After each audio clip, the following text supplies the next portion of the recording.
Desperate fight against the 9-3 LA Rams, a team widely considered to be the #1 seed in the NFC, and they won 31-28. Some will say they're the most #1 team in football. No one's really separated themselves.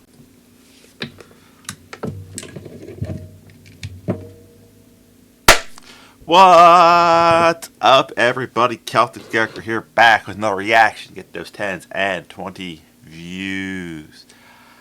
You might notice for reaction, I'm on the football background. That is because I'm doing a reaction. I'm breaking one of my fundamental rules. I normally like waiting 7 days to do a reaction because it gives the channel a lot of time to get their views. Naturally, I'm not trying to hijack anybody's views. I don't know if this channel is okay with reaction. If they are, cool. Hey guys, one issue so far. Your USC background, Trojan background. Boo, boo. Irish fan here. Irish. Gotta put the pretzel back up. Gotta put the goddamn pretzel back up. Which I got. It was a real pretzel that I ate at the Notre Dame to go see the game. Channel's called Metro Stories, and it's the Carolina Panthers are becoming exactly what the NFL is afraid of. I know nothing about these gentlemen. I don't know what their takes are. Like I said, I don't even know if they might be a radio station. No idea. But I saw it and I'm like, as a Panthers fan, let's see what they have to say. Of course, the channel logo is above me. The title is below me. Link to the original video is in the description. Make sure I turn on the volume of the thing. And let's get going. Listen, they got done in by two LA guys. Bryce Young, Dave Canales. Yeah. You know, I haven't... Also, Tedero McMillan, I think, was from California at one point. I know he's Hawaiian, but... Look at this. Notre Dame, the longest tenured player from Carolina. really seen the Carolina Panthers play. But they're playing pretty well. But their record suggests that you might want to start paying attention to them a little bit. Yeah. The Carolina Panthers beat the Cowboys. We ran the ball down their throat. I'll iterate. I'm still not sold on Bryce Term as the long-term quarterback. It's kind of, and I saw this analogy and I didn't think of it, but it's like they didn't now make this direct comparison. Like the Eagles had Carson Wentz, who had him playing great, took him to Super Bowl, drafted Jalen Hurts, and a few years later, Jalen Hurts is a Super Bowl MVP, I think, and won the couple. So The Carolina Panthers beat the Packers, and then they defense and running the ball. came back at home and they beat the Rams. That was Bryce Young's victory. I'm going to give all the credit to Bryce Young on that victory and the defense.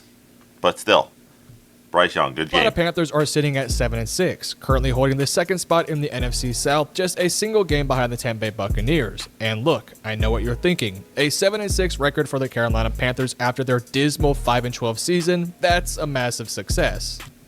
I think all of it to Dave Canales and Dan Morgan.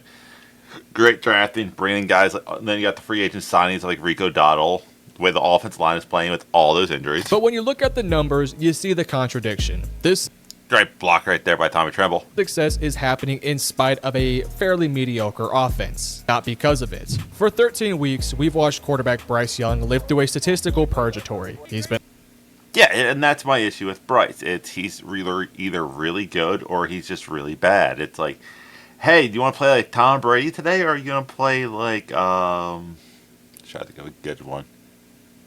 Zach Wilson.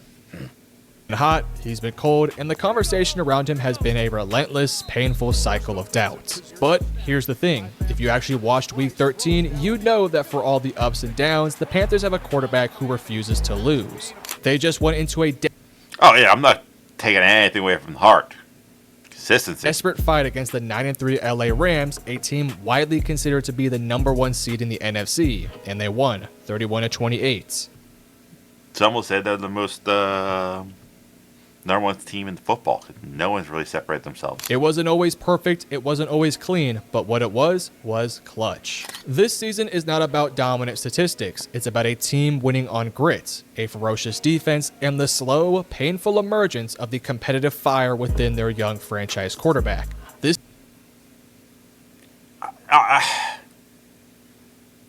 guy said he didn't watch much. I think I watched all the highlights. At times, I think Carolina is winning despite of the quarterback. Like I said, Bryce, amazing game against the Falcons, both games. Amazing game against the Rams, not taking those away. But the Packers win. He had not even 100 yards going into that final drive. The Cowboys win. That was the Rico Dottle show. It's like if Bryce and this offense had any type of consistency, like he was playing against Falcons and Rams the whole season, we probably only have like 3 losses. This team might be able to make the playoffs. Young Yeah, 4th down against the Falcons. It's clutch, Bryce Young. giving some ground. He'll sling it over the middle. He's got it, and then some for To understand the 2025 season, you have to remember the crucible that was 2024. Bryce Young started his rookie season terribly, and in 2024, he started the year off just as bad. But then, He got benched. Sam Darnold came in, played amazing, showing that this offense can click once you, get a quarterback that's willing to take a shot and take some throws down the field. But Andy Dalton is well past his prime. in the second half of the season, he would end it on a high note, which planted the seed Against the Falcons. We don't know why. The man owns the Falcons. of hope for the 2025 season. The expectations were raised after that. The team invested heavily on defense and added offensive pieces as well. And the narrative was simple. This was Bryce Young's team now. Through 13 games, Young's stat line, 63.4 completion percentage, 2,337 passing yards, 18 touchdowns, and 9 interceptions. I'm going to argue against that 63% completion ratio. Because unlike a lot of quarterbacks, and this is also the same issue I have with, Shedeur Sanders, doesn't really take like a real shot downfield. He kind of just, and this is my knock on Bryce, he runs every play based off its time. Oh, I'm supposed to throw it now. I'm supposed to throw it by now. And instead of letting the play breathe a little bit and let it happen naturally. Tells the story of a median quarterback, but the team metrics are where the skepticism lives. The Panthers rank near the bottom of the league in every major category. 27th in points per game, 23rd in yards per game, and 25th in touchdowns per game. Young's pass. Go back. There's some more stats in there. Not the 4th down conversion. I'm okay with that.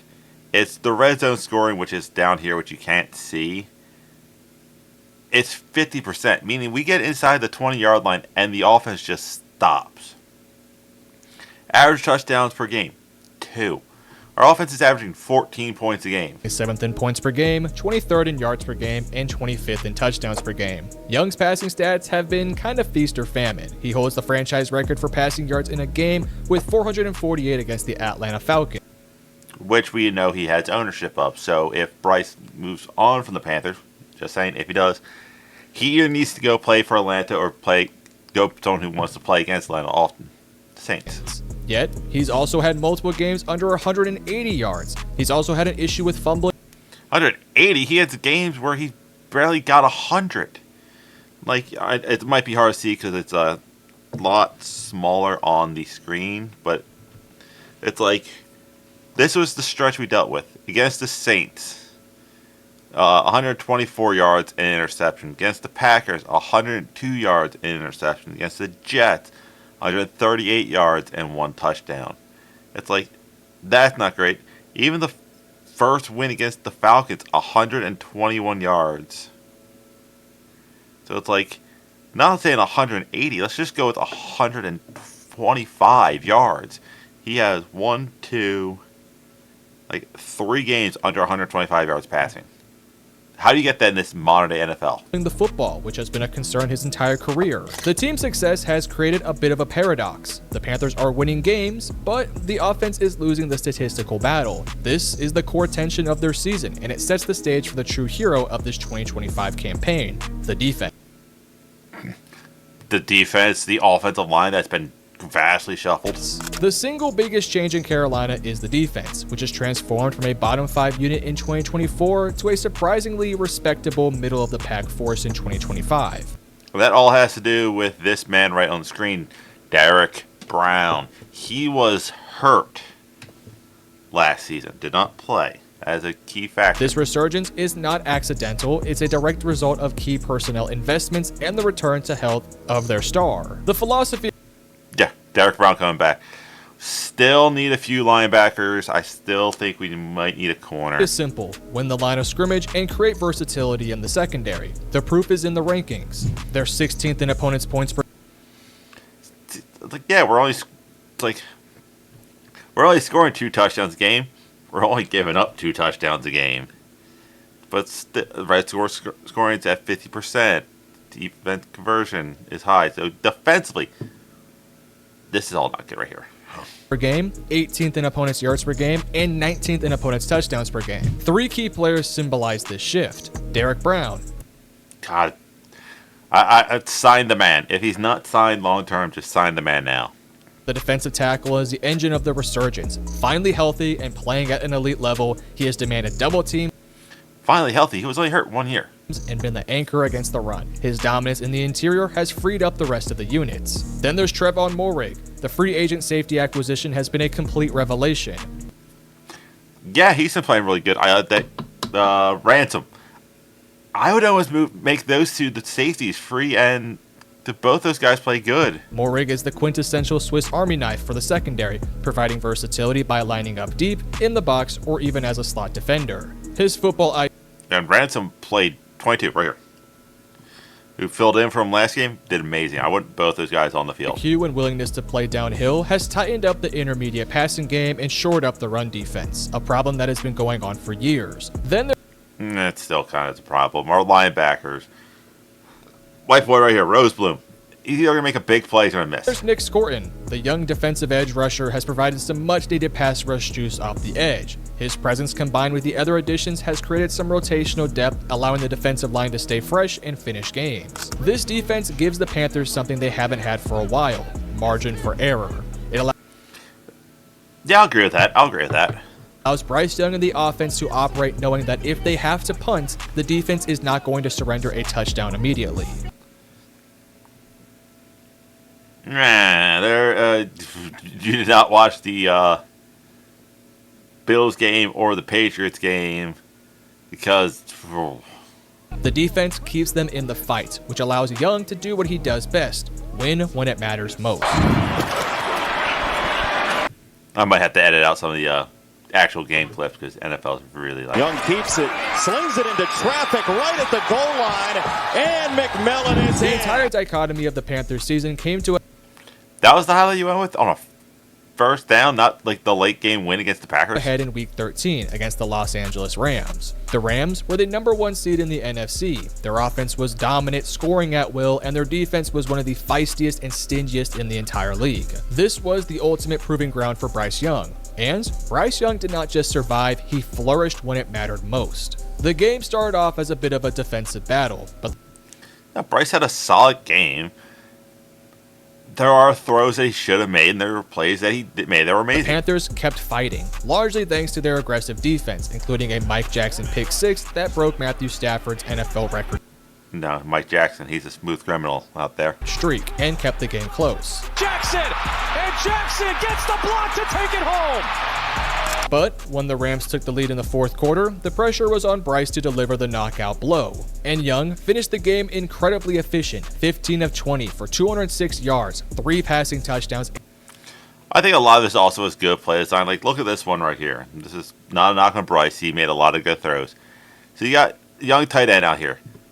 There's a block. He's searching for a block. Legette's down here blocking. I think there's another block out there. So he has a lot of blocks, which means, and it's one of the stats I really wish would change, would be the passing yards. how far did he throw that? 3 yards. It's going to count for a 30-yard play. 0 picks, posting a career-high 147.1 passer rating. The defining characteristic of the game was Young's ability to convert critical fourth downs. 2 of his 3 touchdowns came on fourth down, demonstrating. I'm going to just kind of go with the simple thing of he did not convert on third downs, which led to a fourth down, but then the throws he made on fourth down were amazing. An extraordinary poise under duress. Facing one of the toughest defenses in the league, down late in the game, Young marched the offense down the field. The game-winning drive culminated in a dramatic 43-yard passing touchdown on 4th and 2 to rookie Tetairoa McMillan. See what I mean? Like, it got the fourth down, so... But, again, perfect pass to Tetairoa McMillan. With 6 minutes left in the game. To the Panthers. It's 4th and 2 from the LA 43. Bryce off play action. Has time in the pocket. Throws downfield for McMillan. Makes the catch at the 20. He's got the 10. The 5. Touchdown, T-Mac. Touchdown, Carolina. That play was not just a highlight. It was the moment, the potential of the... It's also, I hate to say this, a broken play because either A... Leggett should have got called for pass interference, or Young-McMillan connection became undeniable. The rise of rookie wide receiver Tetairoa McMillan has been the most exciting development on the offense. At 6'4", McMillan brings the size, length, and contested catch. Again, I'm going to play devil's advocate. Granted, I have made my feelings on Bryce perfectly known. Next, instead of doing a Panthers fan reacts to Week 14 game, I'll be doing a Panthers fan who I want quarterbacking for Carolina next year. I had to make that video because Bryce is not consistent. I think Tetairoa McMillan, he had a couple of cases of the drops, and Leggett and Mitchell Evans are kind of bailing Bryce's career out a little bit. Catchability that the Panthers receiving core needed, and he has quickly became Young's preferred target in high leverage situations. McMillan, the Panthers' first-round pick, is a legitimate star in the making. He has already broken over 800 receiving yards in his rookie season and is proving to be the ideal safety blanket for Bryce. He attacks the ball in the air and uses his large frame to shield defenders. The fact that the biggest play of the season, the game-winning touchdown, was the result of Young trusting to win on fourth down speaks. Also, it's the best pass he can make. As long as he didn't overthrow him, it was McMillan's ball or nobody. Speaks volume about their growing chemistry. Young himself, at 24 years old, used that drive to become the youngest player in NFL history to record 11 game-winning drives in the fourth quarter or overtime, surpassing reigning league MVP Josh Allen. Damn, it's not good that you're trailing in the fourth quarter. This stat, the 11 game-winning drives, is the statistical antidote to the low yards per game and points per game ranking. Young may not be the elite passer for every single quarter, but he is proving to be an elite competitor and an elite closer. His ability to...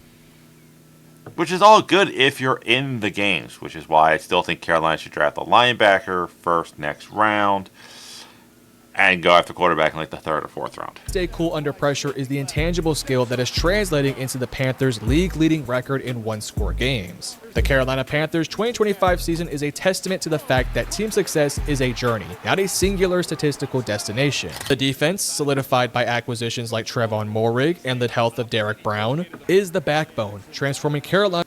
That defense needs to get a little more pressure because there's times you watch the highlights or the game, the quarterback's just sitting back there looking to pick somebody apart. From a punch-drunk opponent to a tough physical challenge. The defense, despite its struggles in volume, has found an explosive play. Also, look at the beautiful protection Bryce Young's getting right now. Maker in Tetairoa McMillan and a freaking clutch finisher in Bryce Young. This is the definition of a roller coaster season. Bryce Young may throw for 180 yards one week and 448 the next, but the team keeps finding He might throw for 100 yards one week and then 500 the next. It's better now. ways to win. They don't have the statistical dominance of other playoff contenders, but they possess the two qualities that matter most in December football. They're gritty on defense, and their quarterback is composed in the fourth quarter. The Panthers are 7-6 and only a game behind the Buccaneers for the division lead, and with two future matchups ahead for them. So I will say this as the Panthers fan. We got a bye week, then we got the Saints, who are not a good team, and then we got the Bucs twice, who are a playoff team, and Seattle. Seattle's either going to do one of two things, and it's going to be either going to get just the crap kicked out of them 3 of the last 4 weeks, maybe 4 of the last 4 weeks. The Saints beat us last time. or we're going to sneak into the playoffs just like the Giants did twice and somehow make a run. Like, I don't know, but it's just, I don't think, I'm not sure what he's going to say here, our offense is good enough to get it done. It's like, at times, it's like, the offense, like, either, it's like, we run the ball good. If we had, like, if it was, and this is honest opinion, if we were a dominant run team, you know, like one of the best run teams in football, which we could be, it would have no issues. There's Bryce Young's not throwing great. He doesn't need to throw great. He throws when he needs to. But it's like, at times, we get so far behind. It's like, Bryce is going to need to win us a few games, and keeps in a few games, and he hasn't consistently proved that to me, and this is his third year going. This is going to be massive games for both these teams to see who wins the division. Their season is within their control, and their future is no longer about... Yeah, Carolina controls their own fate, realistically.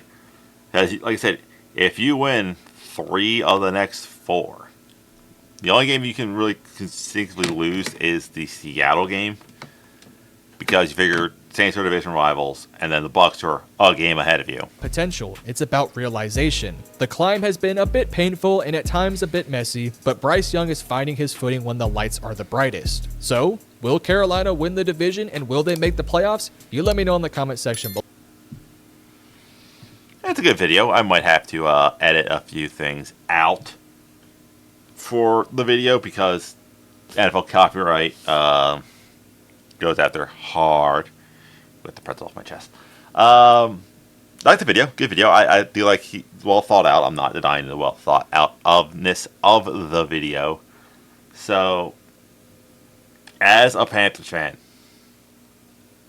like I said, I'm still not sold on Bryce Young. I actually think, even though Bryce Young has won us a lot of games, Bryce Young has played way more consistent. For the style of offense that Canellis wants to run, I don't think Bryce is that quarterback. I think if you get Bryce in San Francisco, where it's a lot more of quick decision, like one read, throw, get into the playmaker's hands, Bryce would be a superstar. You put him in Indy, I think Bryce is a superstar. It's like, hell, put him in Philly. I think Bryce might do a little better than Jalen Hurts. But yeah, it's the factor of, I think, Bryce A does not have the super big arm that you see with some of the other quarterbacks that Canales has worked with. And the fact that Bryce is not going to, like, drop back, look around, go, all right, my first read isn't there. Let me extend the play and make something happen. He's going to do, all right, the first read isn't there. I can go to quick run throw, and it's consistency. Now, Bryce plays consistently well these last 4 games, make it to the playoffs. I get to shut up and just go, yay, Bryce Young made it to the playoffs. Huzzah. Unfortunately, then you have to worry about those Bryce Youngs become the Panthers' Daniel Jones. Meaning you give him a butt ton of money, and he turns back into the quarterback that he was the bulk of the season. But that's it. That's all I have. Is there something you want me to react to? Let me know. I'll talk to you weird people later.